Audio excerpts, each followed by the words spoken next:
할렐루야. 오늘도 주님이 주시는 귀한 은혜가 우리 좋은 육교의 모든 성도들의 삶의 자리에 충만하게 임하시기를 주님의 이름으로 간절히 축원합니다. 오늘 본문에서 세상에 보는 마지막 때를 살아가는 성도들에게 중요한 신앙의 권면을 갖고 있습니다. 우리가 읽진 않았지만 107절의 말씀에 보면 베드로 사도는 만물의 마지막이 가까이 왔으니 라고 그렇게 말하고 있습니다. 만물의 마지막이 가까이 왔다. 이제 끝이, 마지막이 다가오고 있다라는 말입니다.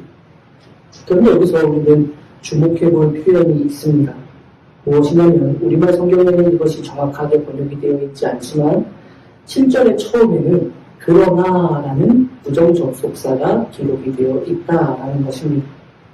그러니까 더 정확하게 이 말씀은 그러나 만물의 마지막이 가까이 왔다라는 그런 말입니다. 이 표현에서 우리는 중요하게 생각해 볼 것이 있습니다. 왜 그러나라는 표현을 쓰고 있을까라는 것입니다. 이제는 만물의 마지막이 왔다라고 해도 되는데 지금 베드로 사도는 특별히 그 앞에 그러나라는 단어를 사용하면서 무엇을 의도하고 무엇을 바라보면서 지금 이 표현을 하고 있을까라는 것입니다. 우리가 지난 3주 동안 베드로전서 4장 1절에서 2절 짧은 말씀이지만 그 말씀을 통해서 3주 동안 함께 나누어봤던 것들이 있었습니다. 무엇이냐? 그리스도께서는 이미 육체의 고난을 받으셨다라는 것을 기억하며 너희들, 성도들은 그리스도께서 그 십자가의 고난의 자리에서 하나님만을 신뢰하고 공의의 하나님을 바라보면서 모든 것을 맡기셨던 것처럼 그 마음을, 그 주님의 마음을 너희의 마음으로 삼아서 갑옷을 삼고 너희의 믿음을 지켜라 라는 것을 우리가 3주 동안 함께 말씀을 통해 나누었습니다. 여러분 그렇게 말한 이유, 우리가 잘 아는 것처럼 성도들의 신앙의 자리는 고난의 자리였기 때문에 그렇습니다. 여러분 그들의 신앙의 자리가 고난의 한 보판이었다라는 것입니다. 그래서 그 믿음을 굳건하게 붙잡고 스스로를 지키지 않으면 사탄에 의해서 그들의 믿음을 빼앗길 수 있는 시대를 살아가고 있던 성도들, 바로 그들이 오늘 베드로전서의 말씀을 들었던 처음 성도들이었다라는 것을 우리는 이미 성경의 말씀을 통해서 알고 있습니다.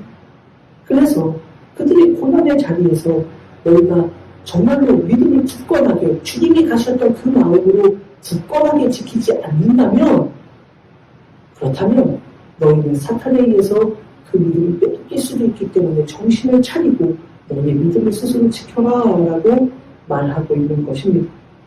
여러분 오늘날은 어떻습니까? 사랑하는 성도 여러분, 상황은 조금 다르겠지만 상황은 우리와 조금 차이가 있을 수 있겠지만 오늘날도 우리의 신앙이 위협받는, 우리의 신앙을 빼앗길 만한 위험한 시간들을 우리도 지내고 있지는 않습니까? 코로나19 바이러스, 작년 1월 달에 그 바이러스가 처음 중국 우한에서 시작된 폐렴이다라는 것을 처음 접하였을 때로부터 지금 1년 6개월이 지나는 동안 우리의 삶의 자리는 송두리째 빼앗긴 그런 삶의 자리를 우리가 지금껏 지내고 있지 않습니까? 이 코로나 바이러스로 인해서 우리의 삶의 자리를 대단히 불안하게 된 것 사실입니다. 그런데 여러분, 당연히 이 바이러스로 인해서 우리의 삶의 자리가 불안해지고 두려워지고 모든 것들이 정말로 풀리지 않는 것 같은 그러한 삶의 자리를 우리가 살아가고 있는 것, 모두가 다 그렇습니다. 전 세계가 다 그러하니 말입니다. 그런데 여러분, 우리의 인생이 두렵고 불안하게 되는 것 사실이고 또 방역이라는 것, 굉장히 중요한 이슈라는 것 우리도 부인할 수 없습니다. 믿음을 가진 성도들이라고 해서 바이러스가 피해가는 것이 아니기 때문에 믿음을 가지고 있다고 해서 그 바이러스가 조금도 틈타지 못한다라는 것이 아니기 때문에 여러분 그런 바이러스에 대한 두려움과 그런 방역에 대한 중요성 우리도 다 알고 있는 바이고 다 그것에 대해서 중요하게 생각하고 그것에 우리의 초점도 맞추어져 있는 것도 사실입니다. 그것이 어쩌면 당연한 것이겠지요. 그런데 여러분 당연한 것들이지만 너무나도 당연하고 너무나도 마땅한 일이지만 그러나 그 상황 속에서 우리의 신앙은 과연 안정적으로 항상 변함없이 우리의 신앙을 든든하게 지키고 있는가? 우리는 생각해 보아야 합니다. 우리의 신앙의 자리가 얼마나 무너져가고 있는가라는 것도 우리는 스스로 돌아보아야 한다라는 것입니다. 바이러스가 우리의 건강만, 사회의 안녕만을 위협하는 것이 아니라는 것을 우리는 요새 스스로 우리의 삶의 자리를 통해 돌아보게 되고 있습니다. 방역의 수칙 잘 지키는 건 당연하지요.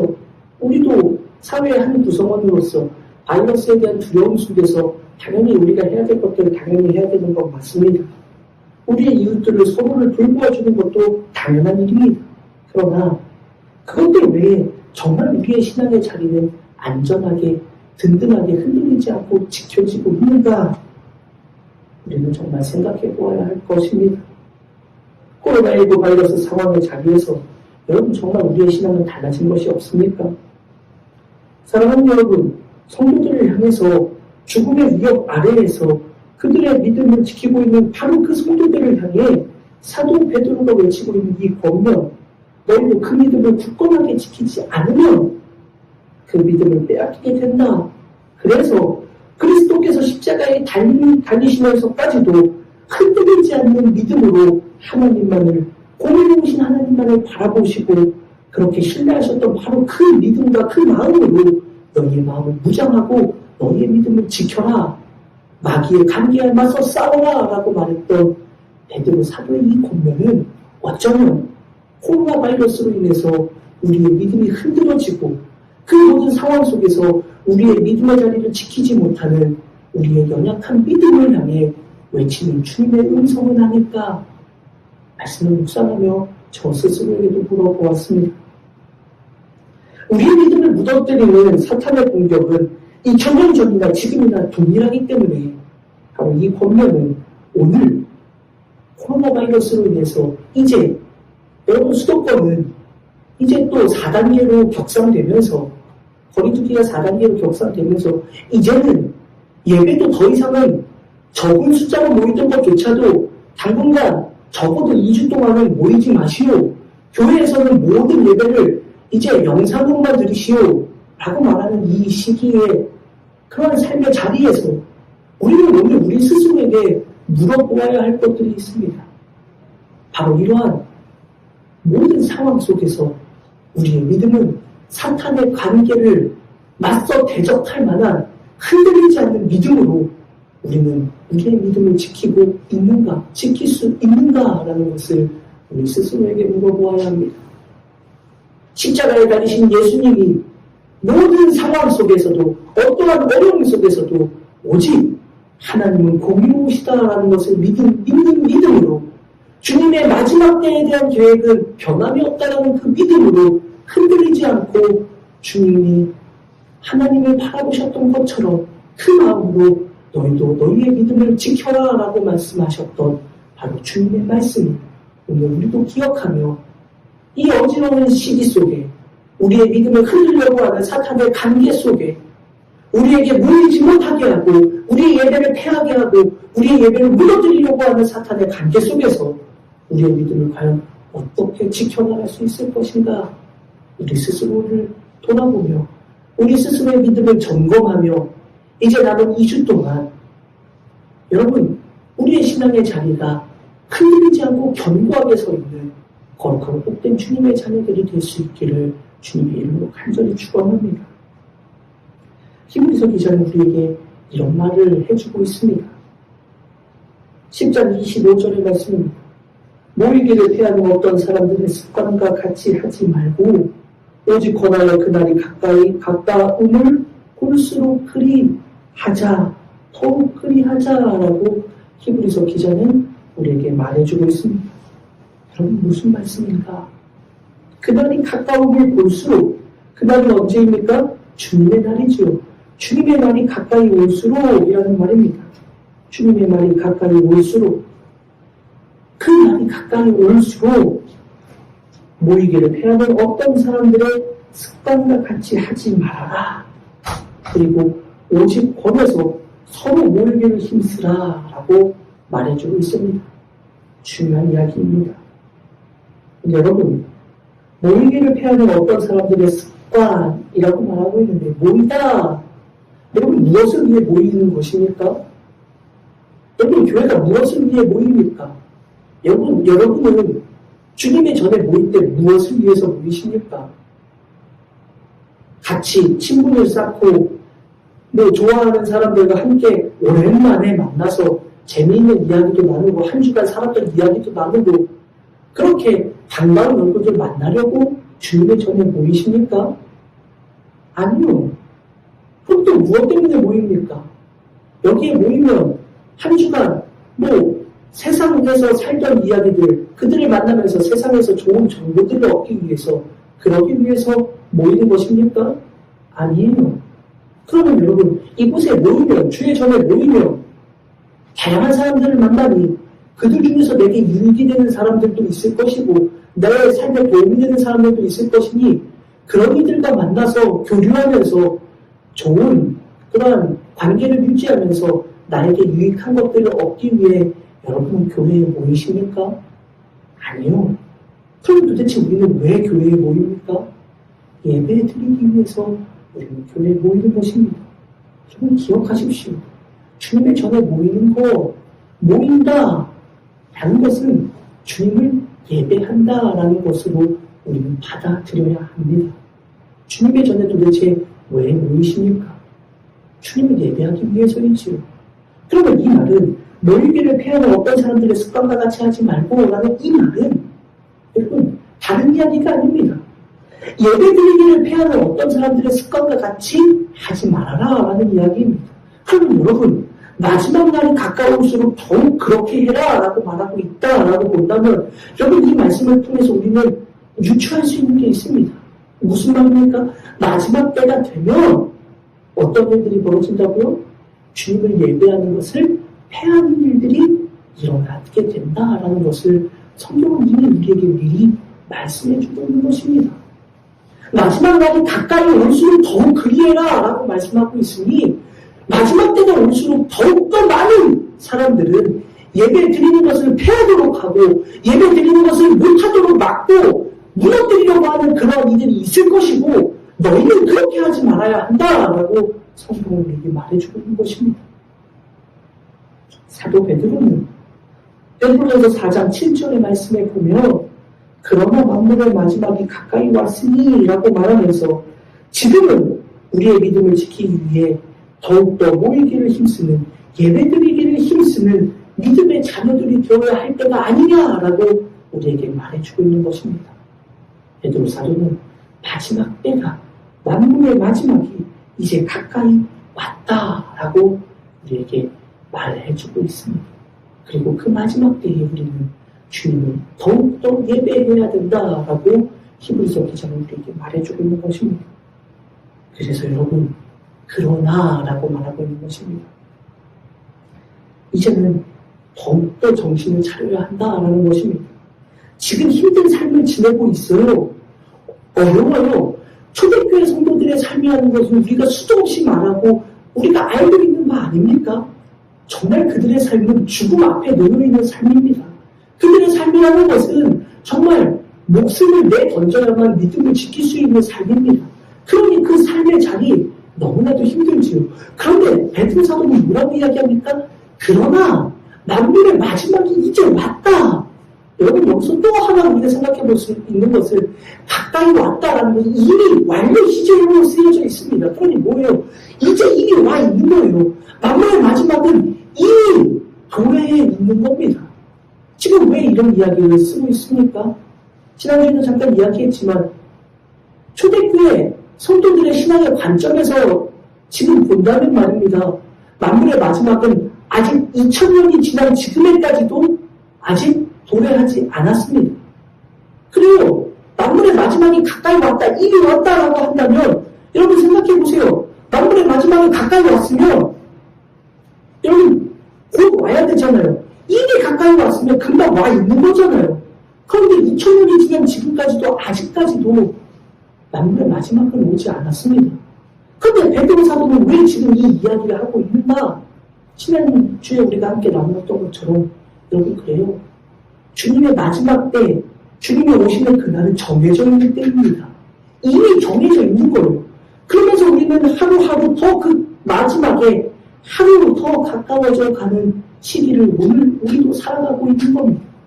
지난주보다 오늘 주일은 7일이나 더 마지막 때에 가까워져 가는 삶을 살고 있는 겁니다. 그날이 언제인지 모르지만 오늘 주님이 오실지, 내일 주님이 오실지, 100년 뒤에 오실지, 1000년 뒤에 오실지, 10,000년 뒤에 오실지 우리는 아무도 알지 못하지만, 그러나 주님의 정해진 그때, 이미 가까이 와 있는 그때로부터 우리는 조금씩 더 가까워져 가는 삶을 살아가고 있는 겁니다. 그래서 베드로 사도는 그러나 만물의 마지막에 가까이 왔다라고 우리에게 말해주고 있는 겁니다. 고통의 자리이지만, 절망이 없고 소망이 없는 것 같은 그러한 삶이지만 만물의 마지막에 이제는 가까이 왔다. 그럼 여러분, 만물의 마지막에 가까이 왔다라는 게 왜 부정접속사를 써서 그러나 라고 말하면서 반대의 이야기를 하는 것처럼 말하고 있을까를 우리는 생각해 보아야 하는 겁니다. 여러분, 지금 고난이잖아요. 그러면 만물의 마지막에 가까이 왔다라고 이야기할 때 그러나라는 표현을 썼다면 만물의 마지막에 가까이 온 그 다음에는 좋은 게 있어야 되는 거겠지요? 아니에요. 우리말이 좀 어렵습니까? 자, 제 말을 잘 들어보세요. 이거요. 지금의 삶이 너무 힘들어요. 고난이에요. 그래서 너희는 믿음을 잘 지켜야 돼. 흔들리지 말아야 돼. 그래야 마귀의 관계를 맞설 수 있어. 그래서 하나님의 전신갑주를 취해서 너희의 믿음을 굳건하게 지켜야 된다. 마귀는 우는 사자와 같이 지금도 두루 삼킬 자를 찾아 헤매고 있다라고 말하고 있잖아요. 성경은. 지금 그런 상황이에요. 그런데 베드로 사도는 7절에서 그러나 만물의 마지막에 가까이 왔어 라고 이야기하고 있습니다. 왜 그 이야기를 할까요? 그러나 지금은 힘들어. 그렇지만 만물의 마지막이 가까이 왔잖아. 그러니 너희는 지금 근신하고 정신을 차리고 너희는 끊임없이 기도해야 돼 라고 베드로 사도는 성도를 향해서 말하고 있는 겁니다. 자, 그러면 그 만물의 마지막에는 도대체 무엇이 있길래 그런 이야기를 하고 있는가? 여러분, 만물의 마지막에는 무엇이 있어요? 구원의 소망. 처음부터 말했던 너희가 가지고 있는 살아있는 소망이 너희에게 허락될 것이기 때문에 그날이 되면 칭찬과 영광과 존귀를 하나님께 받게 될 것이기 때문에 라는 것을 말하면서 그러나 하는 것을 우리에게 쓰고 있는 것입니다. 4장의 마지막 부분에도 이 이야기를 하고 있습니다. 여러분, 이 말씀에 보면 마지막에 보면 17절 하나님의 집에서 심판을 시작할 때가 되었나니 이 표현은 똑같은 이야기예요. 만물의 마지막에 가까이 왔으니라는 표현과 똑같은 이야기입니다. 만물의 마지막에 가까이 왔다라는 것은 하나님의 심판을 말하는 거지요. 하나님의 집, 굳이 하나님의 집이라고 말하고 있는 것은 장소를 의미하고 있는 겁니다. 그 장소를 왜 말하고 있습니까? 너희가 갈 곳이라고 말하고 있기 때문에 그렇습니다. 왜 이 이야기를 하고 있느냐? 베드로전서에서 처음에 뭐라고 이야기했어요? 너희를 나그네. 그래요. 나그네는 뭐예요? 순례자. 여러분, 우리의 나그네는 뭐예요? 본향을 향해 가는 거예요. 그러니까 하나님의 집이라고 표현하고 있는 것은 무엇을 말하고 있는 거예요? 너희가 갈 곳. 그것은 하나님의 집이다라는 것을 지금 이야기하고 있는 겁니다. 바로 그래서 마지막 하나님의 집에서 심판을 시작할 때가 되었나니 라고 말하면서 그 다음에 뭐라고 이야기하느냐. 만인에게 먼저 하는 하나님의 복음을 순종하지 아니하는 자들의 그 마지막은 어떠하며 18절 또 의인이 겨우 구원을 받으면 경건하지 아니한 자와 죄인은 어디에서요. 19절 그러므로 하나님의 뜻대로 고난을 받는 자들은 또한 선을 행하는 가운데에 그 영혼을 미쁘신 창조주께 의탁할지어다 라고 말하고 있습니다. 무슨 얘기입니까? 지금 이 이야기는 여러분 마지막 때가 왔다. 마지막 하나님의 집에서 이제 하나님께서 심판하실 때가 되었다. 그러니 너희들 어떻게 해라? 하나님께 맡겨라. 너희의 믿음이 흔들리면 너희가 먼저 심판을 받게 되면 죄인들은 어떻게 되겠느냐? 겨우 구원받는 그런 존재가 된다면 죄인들은 다 어떻게 되겠느냐 라고 말하면서 선을 행하며 끝까지 하나님의 뜻대로 고난을 받은 너희들은 하나님께 모든 것을 맡기고 살아라 라고 지금 이야기해 주고 있는 겁니다. 그래요. 이 이야기를 하고 있는 이유가 또 있습니다. 마지막 때에 대해서 너희가 만물의 마지막이 왔으니 그러니 너희는 믿음을 잘 지켜라. 곧 주님이 오신다. 그때가 언제인지 모르지만 주님은 분명히 오신다. 그 마지막 때에 하나님의 심판 앞에서 모든 것을 하나님께 맡기는 자들이 되어라 라고 말하고 있는데 그 이유가 무엇이냐? 오늘 본문 우리가 읽은 12절 13절의 말씀을 제가 다시 한번 공독해 드리도록 하겠습니다. 12절 사랑하는 자들아 너희를 연단하려고 하는 불시험을 이상한 일 당하는 것 같이 이상히 여기지 말고 13절 오히려 너희가 그리스도의 고난에 참여하는 것으로 즐거워하라. 이는 그의 영광을 나타내실 때에 너희로 즐거워하고 기뻐하게 하려 함이라. 라고 성경은 우리에게 말씀해 주고 있습니다. 그래요 여러분. 오늘 이 말씀을 통해서 우리는 중요한 것을 생각해 보는 겁니다.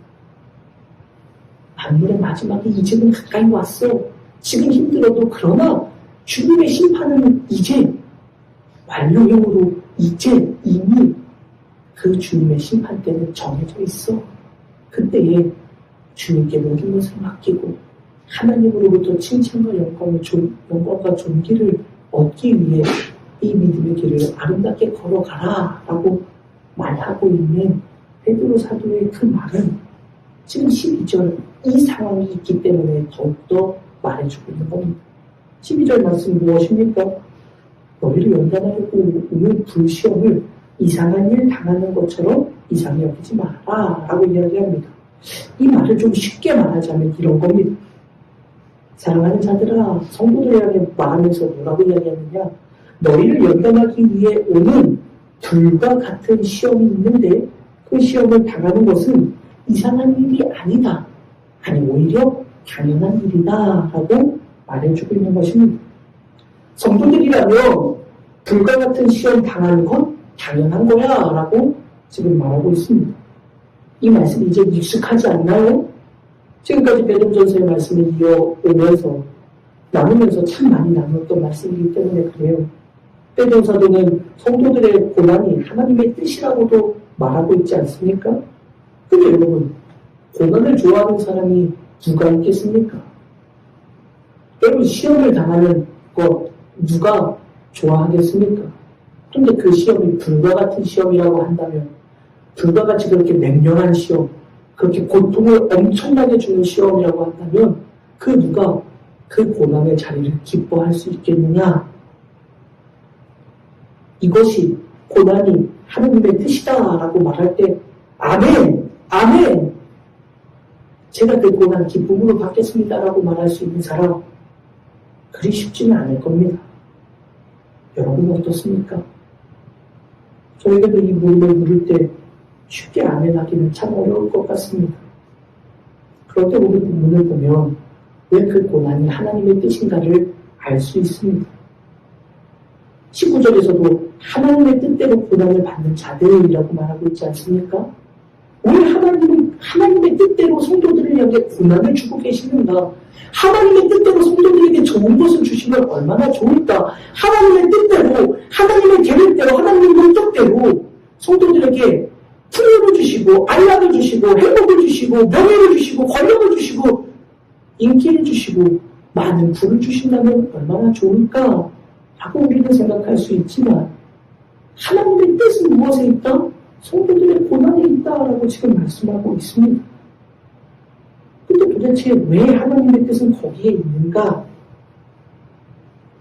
왜 그렇게 맹렬한 시험, 우리가 아는 것처럼 순교의 자리에까지 던져지는 그러한 시험이 과연 하나님의 뜻인가? 우리는 생각해 봐야 합니다. 왜 그 시험은 그렇게 하나님의 뜻일 수밖에 없는가? 여러분 성경은 바로 그 이야기를 오늘 우리에게 해주고 있습니다. 큰 불시험은 어떠한 시험이라고요?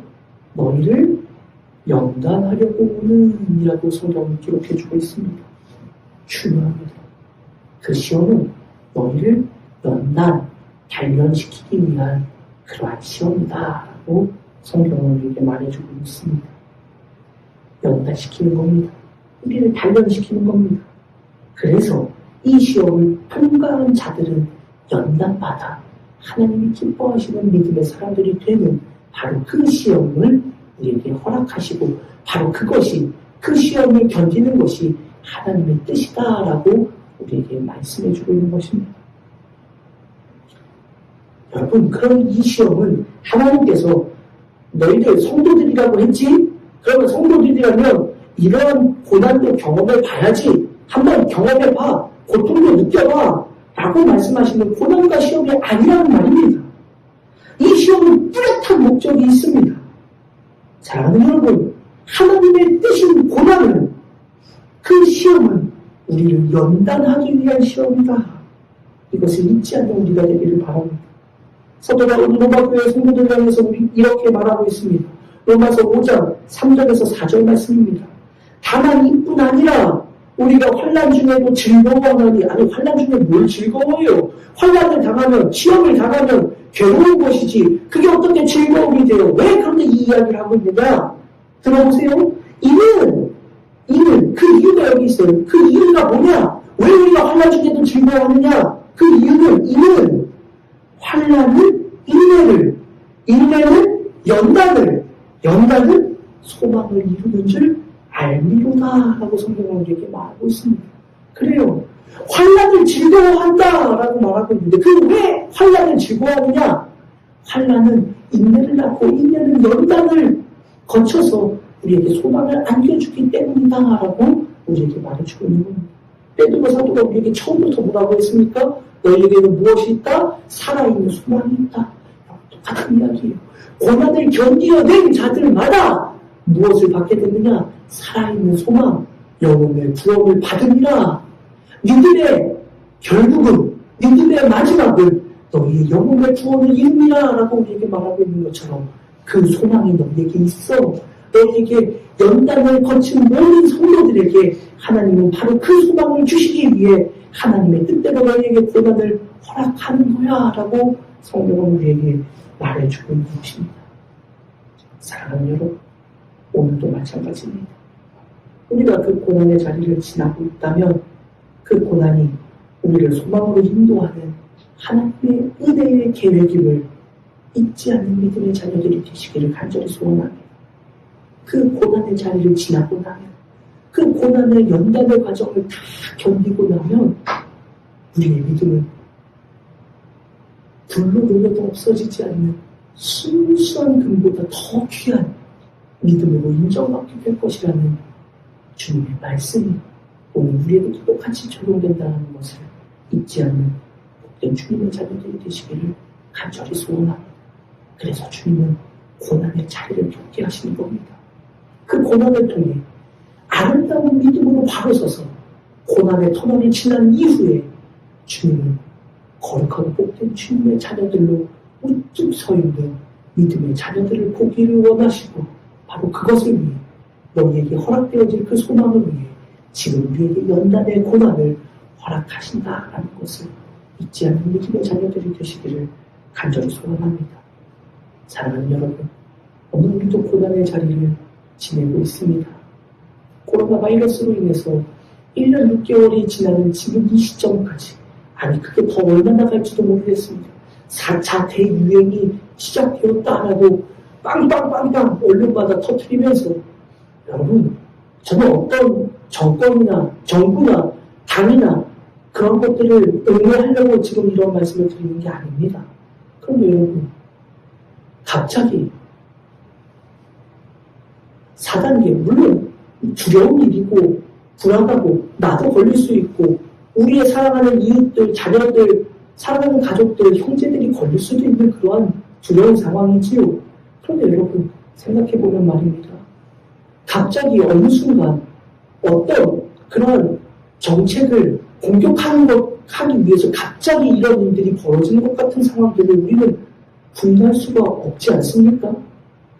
그런 상황 속에서 지금 코로나 4단계, 방역 4단계 지침을 내리면서 이제 예배도 드리지 마십시오. 무조건 이제 영상 예배만 드리십시오. 라는 그런 정부의 명령이 떨어졌습니다. 얼마 전에 문자를 받았습니다. 엊그저께 문자를 받았어요. 이제 예배를 이렇게 드리십시오. 정부의 지침입니다. 라는 것을 지방의 그런 문자를 통해서 받게 되었습니다. 여러분, 이제는 예배도 물론 지금도 전에도 그런 것들을 경험했지만 세부 조항 하나하나까지 조목조목 내보이면서 예배를 드릴 때는 특성도 한 명만 하시오. 모든 예배자는 다 마스크를 쓰고 예배 드리시오. 설교자도 성도들과 3m를 떨어져 있지 않으면 여러분 참 이상하지 않아요? 세상에서는 2m도 못해서 1m만 거리 두기를 하는데 교회는 3m를 거리를 두지 않으면 목사도 설교를 할 때 마스크 쓰시오. 그것도 3m를 한다고 해도 3면을 아크릴로 다 짜서 막아놔야만 그렇게 할 수 있습니다. 라고 말하는 그런 내용들을 제가 보았습니다. 여러분, 우리가 정신을 차려서 기도하고 깨어 있어야 됩니다. 방역은 당연히 중요한 것이지요. 방역은 당연히 우리도 지켜야 되는 겁니다. 그러나 그 속에 숨어있는 사탄의 관계를 우리는 발견해야 됩니다. 지금도 우는 사자처럼 삼킨 자들을 두루 찾고 있는 사탄의 관계는 우리의 믿음을 무너뜨리려고 합니다. 여러분, 주님은 그렇게 말씀하시지 않았습니까? 마지막 때가 되면 내가 그리스도다라고 말하는 이상한 이들, 적 그리스도들이 많이 나타나게 될 것이다 라고 말씀하시면서 중요한 이야기를 합니다. 할 수만 있다면 구원받은 성도들까지도 미혹하려고 한다라고 주님 말씀하고 있지 않습니까? 오늘 우리의 신앙의 시대가 그러하고 있지 않습니까? 할 수만 있다면 모든 성도들을 미혹해서 그 구원으로부터 끌어내리려고 하는 그러한 시대를 우리도 살아가고 있습니다. 모이기를 패하는 어떤 사람들의 습관과 같이 하지 말아라 라고 말씀하시는 주님의 말씀을 우리도 주목하고 바라보아야 합니다. 사랑하는 여러분, 이 육체의 고난을 받으셨던 주님의 십자가의 사건을 기억하며 오늘 우리의 고난의 자리도 우리가 흔들리지 않는 주님을 바라보는 마음으로 흔들리지 않고 굳건하게 서 있는 모든 주님의 자녀들이 되시기를 간절히 소원합니다. 이제 2주간 수도권에서는 또 더 그 이상 어떻게 진행될지 모르겠지만 영상 예배로만 우리의 예배를 드리게 됩니다. 여러분, 그러나 그 예배의 자리를 귀하게 여기시는 믿음의 자녀들이 되시기를 간절히 소원합니다. 영상으로 드리는 예배니 예배가 아닌 것 같아.